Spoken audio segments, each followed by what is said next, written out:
Alright, I saw the Superman movie, it is finally out and I've got to talk about it because yes, this is predominantly a video game channel, so maybe I am tanking my own algorithm by making this video, but I am a lifelong DC fan. I've got kind of four major components that I grew up on in Spider-Man 94, Justice League, Justice League Unlimited, Teen Titans 2003, and of course Batman the Animated Series. And I guess you could throw a little bit of the Batman in there as well. And the point is, DC has been like a major component of my childhood, all the way up to where I am now, where when I got my first video game console, I have played every DC video game that is released since. I have watched all of the animated movies, all of the live action movies, the majority of the live action shows. There's only so much CW that a man can handle, though, even for as much as I love DC. So, the Superman movie had a lot ride on it for me personally, from my own love of the franchise, because over the last decade, it's been bare, man, and the stuff that we have got has been really, really disappointing. So, this movie has a lot as a brand new Superman movie that we haven't had in over a decade at this point, and we've got the beginning of a DC universe. So, to get to the point, this had to do two things going into it for me. It had to give me an authentic, enjoyable Superman movie, and it had to get me excited about James Gunn's DCU, where I've been disappointed before. The thing is, it did both. It made me feel good coming out of the cinema. I think Superman is a great movie. I think it's messy. The first act in particular is quite choppy. A lot of the humour didn't really land for me, but I came out of the cinema with a smile on my face, feeling hopeful about this character, about things in general because of the emotions that a Superman movie should elicit, but also about James Gunn's DCU and the direction that that's going to take. So I'm going to split this video into two parts. I'm going to keep it spoiler free for the first half, and then towards the back half, which I'll clearly timestamp and give you a warning, I'm going to dive full on into spoilers so that you know, because there's a lot to talk about in that aspect as well. So yeah, I think it's a great movie, but for me as a DC fan, what was most important is that it got the Superman aspect right. That the dynamic between Superman, Clark Kent, the dynamic between Superman and Lois Lane, and of course the face-off with Lex Luthor. And all of those major components are the key ingredients to me of making an enjoyable, competent Superman story. And it got those aspects bang on, at least in my point of view. I think David Corenswet was a fantastic Superman. That every time he's on screen, I'm like, yes, that is Superman. There was a few scenes that it didn't work for me in particular, where he got more agitated or angry, and I wasn't quite sold by his performance in those scenes. But when this movie wants to elicit a feeling from you of hope, of the willingness to do good, of joy almost, he did that. And that is an essential part of being Superman, at least to me. So he did that. And I think the dynamic between all of the major key players that he had here, the chemistry between him and Rachel Brosnahan, who plays Lois Lane, I thought was fantastic. It helped sell that dynamic so well. But probably one of my favourite aspects of this movie was the dynamic between Superman and Krypto, because I will move mountains for this damn dog, man. I love Krypto. I think he's been criminally underutilized in all of the big major Superman adaptations of the past decade, really.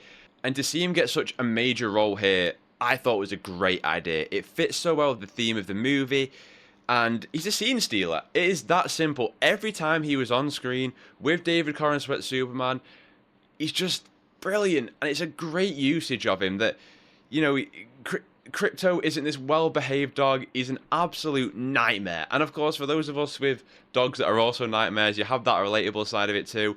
But he's almost like the beating soul of this movie.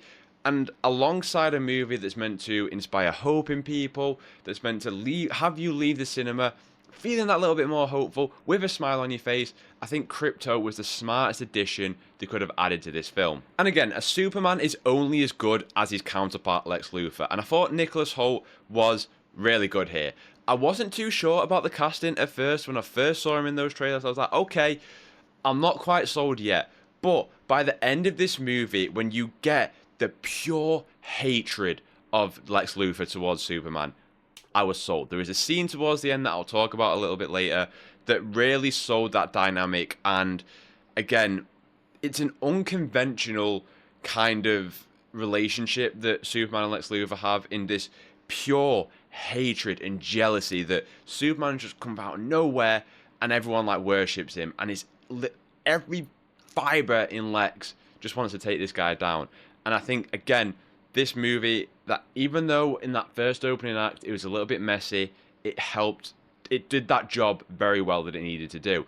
And I'm excited to see that relationship expand over the DCU and that dynamic, because Lex is a very different kind of supervillain. That he is the brains, but also he's not just one-dimensional. And I'm interested to see that as bigger stories happen, whether it's Justice League, whether it's the Justice Society, or whatever it might be, how Lex's role might change as the DCU develops and where that might go. I do think it's a very bold choice to start a brand new comic book universe in the middle of it, in the sense that this is not a Superman origin story. This is not the humans finding out about metahumans for the first time ever. It's been 3 centuries of metahumans on planet Earth, and Superman is well established in this universe, as are many metahumans. So I think it was a very bold choice to do something like that, because it's a lot more difficult to bring the audience up to speed, for those that aren't well versed in comics, to what might be going on and the current situation of what this DCU looks like. And I think it was the right one, actually. It was something that was on my mind as I was going into it. I was like, okay, it's a bold choice to do something like that. But when the credits roll, I'm like, you know what? I like it. We've done enough origin stories at this point. Nobody needs to see any more superhero origin stories for the big established characters like a Superman, like a Batman. And even though this is not a quote-unquote origin story, it can still act as one in getting a sense of who this Superman is and his motivations and his... Really, this is the origin story of Superman versus Lex, and I think it works well in that aspect. And I know I'm kind of just jumping all over the place here. One thing I would have liked a bit more is more Clark Kent. I think the way David Corenswet can jump between Superman to Clark Kent, and that fantastic interview segment that we saw in the trailers, his ability to like bounce between them just with his tone of voice and the way he acts, is brilliant. And I would have liked a little bit more Clark Kent in the Daily Planet in particular, because the chemistry between all of the Daily Planet members and journalists there is great. It's one of the cool dynamics of this film. And again, a key principle, if you like, of good Superman stories.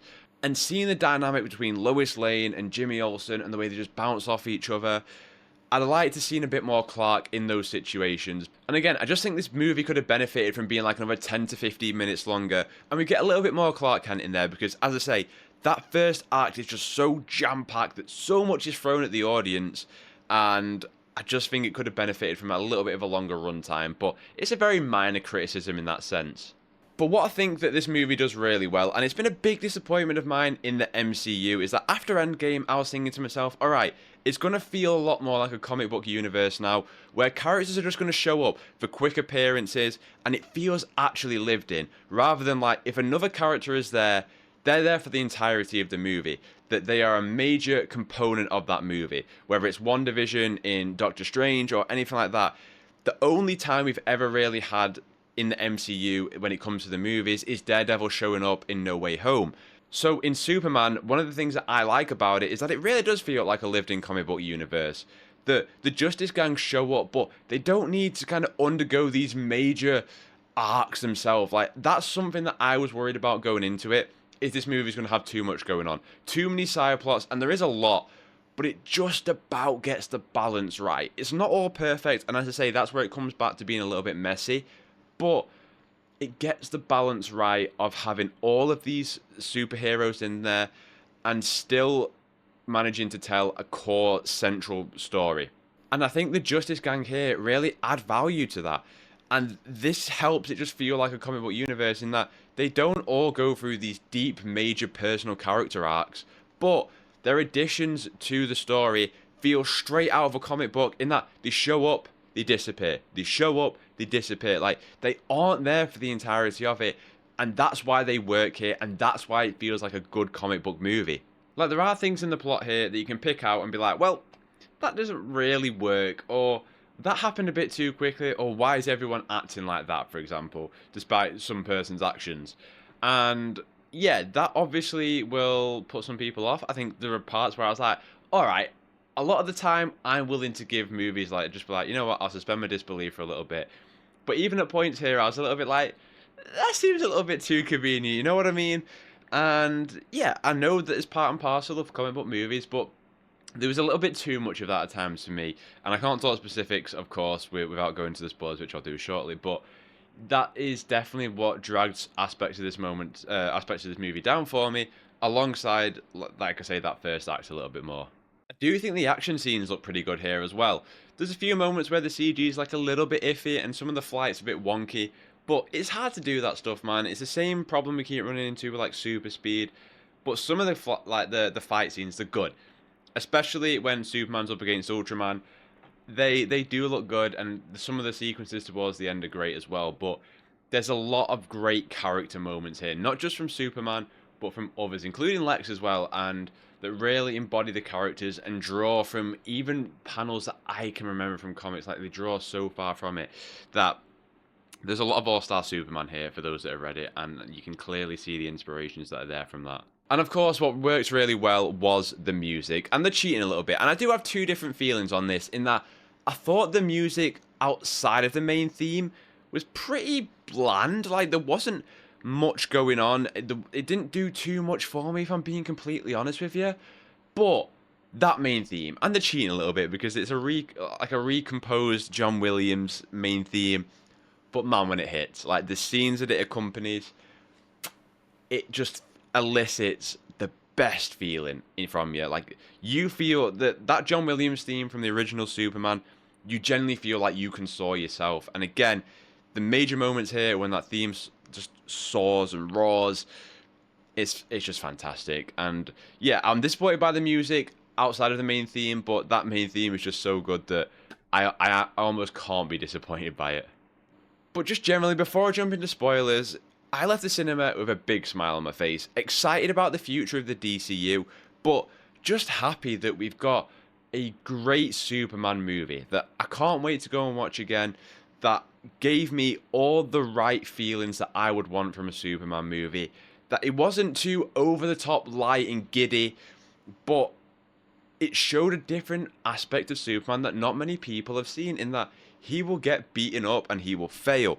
But the point is that he just keeps going. And the willingness to do good. And bloody hell, do we need a feeling of hope in the world right now, because it is bleak out there, man. So to go in there and to leave just feeling that little bit better about yourself, that things can get better. And he is that spark of hope that I hoped I would get from this movie. And it's a job well done when it comes to that. It's mission accomplished, and the movie set out and did everything that I needed it to do. Alright, this is your spoiler warning. I'll give you 10 seconds to get out of here before we start talking spoilers. Of course, there's only one place to start with this, in that it's probably the most controversial change in this movie. And that is the message from Kal-El's parents, in that they sent Kal-El to go and dominate the Earth, basically. And I'm conflicted on this. On the one hand, I think it fits the movie's message and the story it's going for perfectly, in that Kal-El interpreted that first half of the message in a different way. That he wanted to be good and help people, and it was a positive message that he took from it, only to find out, and his world is rocked, that that's what he wasn't sent there to do. So I think it fits the movie and what James Gunn was saying in that, and that you make your own choices. No one defines who you are. And I think probably the main emotional speech for me came from Jonathan Kent, when they're sat just outside the house and he's talking about it and the role of a parent and what a parent's job actually is to do. And it's to let people learn and make their own mistakes, and just to guide them. And I thought that was a really well done speech. And again, that's where it comes back to the change that James Gunn made here for the origin and his parents' message. That's where it works. I'm interested to see that down the line, will there be another factor to this? Will there be some kind of other manipulation? We'll have to wait and see. But I know some people are mad out there about this change, but in the context of this movie and the context of what James Gunn was trying to say about Superman and making our own choices and how we interpret things, I think it was fine. I don't think it's a big issue. It's a it's an interesting change, definitely, but it's not one that I was particularly against. And again, I think it worked within the realms of this movie. And this all comes back to what I was saying at the beginning with plot points and the little holes you can kind of pick apart. And when that message was delivered and it was broadcast across the world, and I like the idea of the tension between the public and Superman and how that really is a massive part of his character, the popularity of him and the willingness to do good for the people when the people aren't on his side, how that makes him react and him feel. But I just think it felt a bit too rushed that as soon as it was broadcast, everyone just forgot that he'd done all this good stuff. And it it's not that it was convenient as such, it's just it happened so quickly.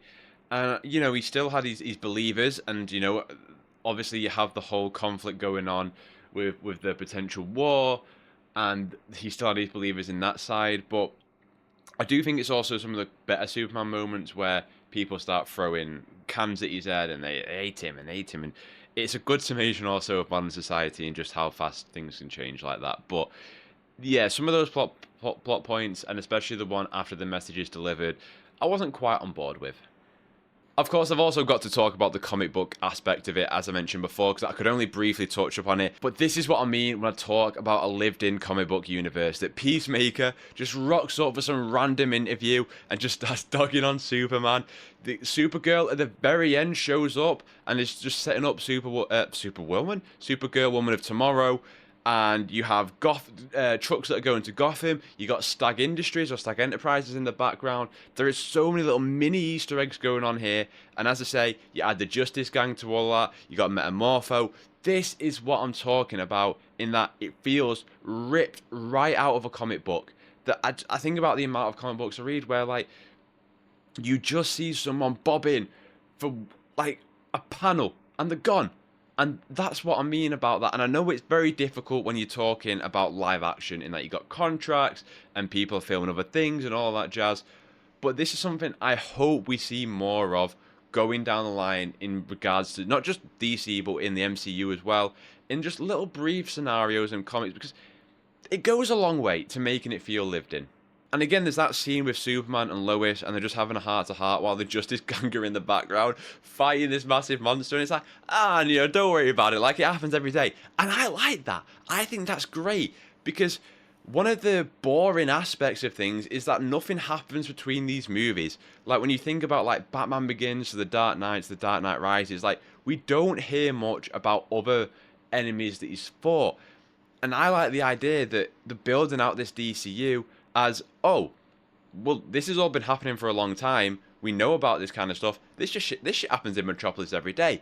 That's a good thing. That's a good change. So I like the idea of that. And just sticking to those cameos for a second, I like Supergirl rocking up at the end here. I think it does a good job without having to do a post-credit scene or teasing anything of setting up Supergirl, Woman of Tomorrow. And Millie Alcock, straight from the go, I was sold on her Supergirl.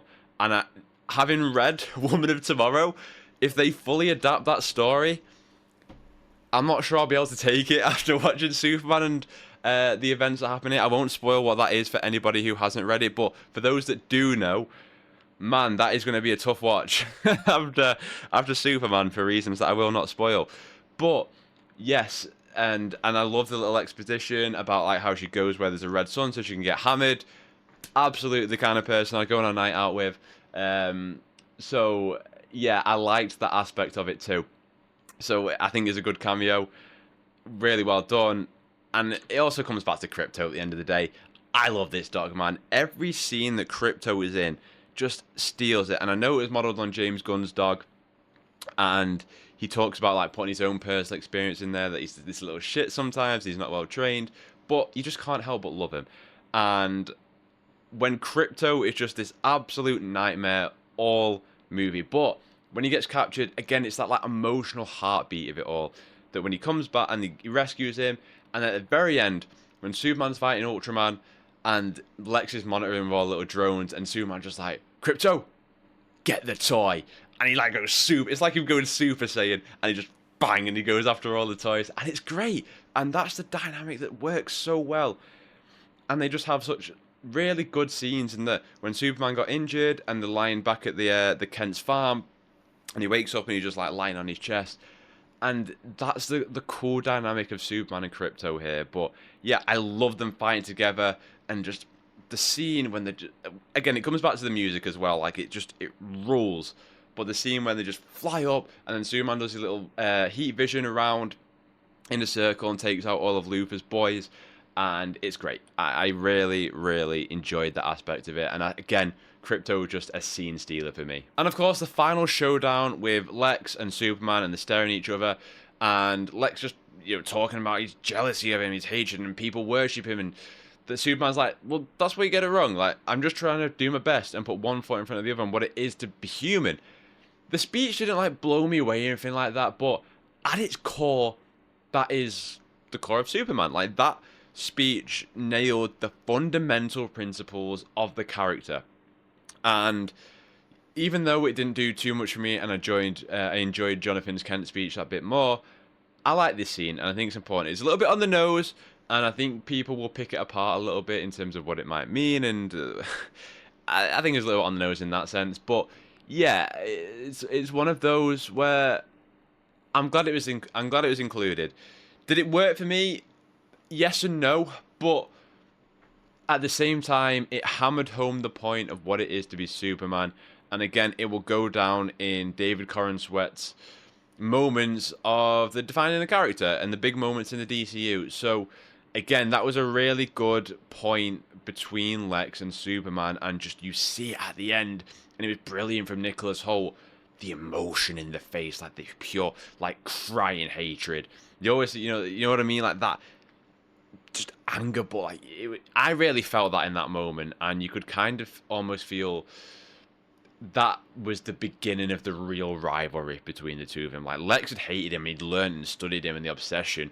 But Superman, I think in that moment, that was the moment where, and I don't know if that was the intention, but that is how I took it, that was the moment he realized, like, oh boy, like, this guy's got it in for me. Like, he knew it, but like, he embodied it in that moment. And I thought this scene was really, really well done. And yeah, again, the people apologizing for Superman, and there's so many great moments here, like the raising the flag of Superman and the score roaring and all the kids, and just, yes, this is the character, and I'm just so happy it's been done well on the big screen, and I can't wait for more of it. I didn't mention this in the non-spoiler section because I didn't want to ruin it for anybody, but one thing was very interesting in this movie is just how much Superman gets beaten up. Like, he just gets beaten up time and time again, to the point where the movie actually opens with him basically being knocked down to Earth, and Crypto has to drag him back to the Fortress of Solitude. And James Gunn really wanted to hammer home the point here that he is not this boring, invincible superhero that many people kind of portray him as. And I understand what he was going for here, but I think he might have overdone it, where, like, it's only, again, there's two sides of it. You get the payoff at the end in that when he finally is like, right, Brains versus Brawn, and then Crypto gets all the toys and he easily takes out Ultraman. Not easily, but yeah. And they may have slightly overdone just how much he got beaten up here, because he loses basically every fight. But at the same time, he's also weakened a lot, whether that's Kryptonite with Metamorpho, whether it's Ultraman just absolutely battering him, and Lex just worked out. I thought that was genius, by the way, how Lex is commanding Ultraman by like 21D, 30B, and all that. Like, it's a really cool way of doing it. Ultraman, interestingly, was just a clone, because obviously if you dive deep into the comics, he's usually from an alternate universe, or a pocket dimension. From an alternate universe. So that was fine. I didn't really, but it was interesting. Some people thought it was going to be Henry Cavill. I was like, that would be one of the worst things they could possibly do to start the DCU off. Like, absolutely not. But I thought Ultraman was a fine character. The Engineer, I thought, was very, very cool as an addition here. Like, her skill set and her moveset, I thought was quite cool in all the fights that she did. And the Justice Gang, I mean, they gave Guy Gardner the big bowl cut, and I like that about it. And I thought Mr. Terrific was the one that really stole the show for me here. I thought he was a great addition to the Superman movie. every scene he was in, he just roared. Like, he's not to be like a 15-year-old kid here, but like he had an aura about him that every time he's on screen, like you wanted to see him do something cool next. And especially that scene when he goes with Lois into the pocket dimension, I thought that was a very, very cool scene. And just the usage of it all, and when the music, and it felt very Guardians in that moment, in that Lois gets trapped in this little bubble to protect her while he just takes all the guards out, and the music plays on top of it. And I thought that was a pretty cool scene, actually. And he was the one out of the Justice Gang that I liked, but I liked all of them, to be honest with you. I thought they were all great castings. Isabella Mercer as Hawkgirl, not the typical Hawkgirl that I know from the Justice League shows. But again, it works well. And that's what I like about this DCU, is that it already feels expansive. Even in this one movie, I feel like this is an established universe. And as a comic book fan, I like that. I'm not sure everyone will like that going forward, in the sense that if you don't know anything about DC, it might become a little bit overbearing depending on how many projects to do and what it's going for. So, yeah, I thought the Justice Gang here, going to the Hall of Justice, was sick, because it's not even the Hall of Justice yet. Not really. They kind of moved in, but it's like, it's not set up or anything like that. Of course, there's no Watchtower because there's no Justice League or anything like that. And I'm excited for the formation of that. Knowing that there's already multiple Lanterns, knowing that there's probably going to be multiple Hawkgirls, that you got Mr. Terrific. Of course, we know Batman exists. There'll be a Flash, an Aquaman, a Wonder Woman. That is so exciting to me, the formation of the Justice League. And again, this is the thing what I've been waiting for, where I'm just like, please, the Justice League are so good.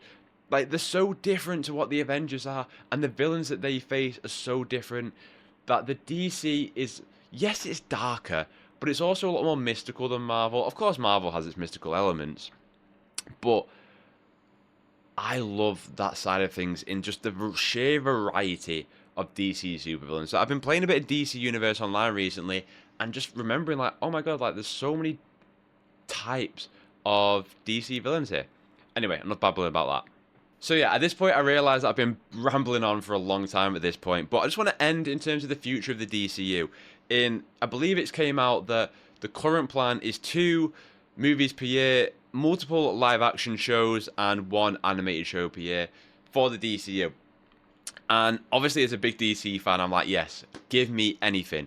But one of the big things that James Gunn has to kind of overcome is what Marvel has faltered with in the past years, in having its Disney Plus shows, but you go from WandaVision, where Wanda ends in WandaVision, and you go into Doctor Strange, and they're like 2 different characters. And all of a sudden, oh, well, this happened there, but I haven't watched this show, and it becomes a little bit overbearing. As a comic book fan, of course, I will gobble all of that up, where I'll just give me everything. But in terms of, I'm just one person, and you have to convince the main audience at the end of the day. So I hope that he manages to find a good way of managing all of the different aspects, from the Lanterns to, and that when we do eventually get that Justice League movie, that it's not overbearing of like, oh, well, you should know about this character, and they were there, and they were there. But I think also that's what the MCU did so well in its early stages, in that you could watch the Avengers without watching Iron Man or Captain America or Thor. Of course, it helped and it added more to it, but there was that ground level that anybody could get in upon, and I hope that is the same here. I hope that whatever James Gunn said that he's writing another movie. I think he could do a really good World's Finest movie. I need a Superman Batman movie that is not Batman versus Superman. I've had enough. You can do a tense relationship between the 2 characters without having them fight each other every time, man. Like, that is what the best Batman and Superman stories have. There's a tension there that they don't need to always clash. You could have the moral aspects of it, that Superman doesn't like Batman's way of doing something, or Batman just doesn't open up in the way that Superman does, and all of that. So yeah, that's what I'd like to see from James Gunn next. But I'm interested to kind of get a bit of an update on what the slate is, because they announced all of Chapter 1 for Gods and Monsters, and we just haven't really had too much of that since. Like, we know that new things are happening. Like, we know a Teen Titans movie is coming out. Yes, get in. And I'm sure we're going to get a Batman movie. Is it going to be the Batman 2 in the DCU? It's getting a little bit weird out there. We're not too sure. But yeah, at the end of the day, I'm going to wrap it up here. But I like this movie. I think it's a great movie. I'm not going to give it a score because I don't really believe in review scores. But as a DC fan, as a lifelong DC fan, I came away happy. I came away happy about it, and I enjoyed it, and I'm excited for what the future has to come. And that's what this movie had to do. And that makes me just feel good. And again, just to go back to it, bloody hell did the world need a movie like this right now where you could just go into it and it just brings you joy and hope. And you'd want to go out and be a good person. And there's not enough of that, man. Too much discourse about stupid things, too much hatred.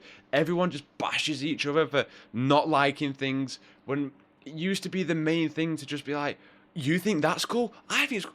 Just talk about it like that. And that's what I'd love for us to get back to. Instead of just bashing against each other for just nonsense that doesn't even matter.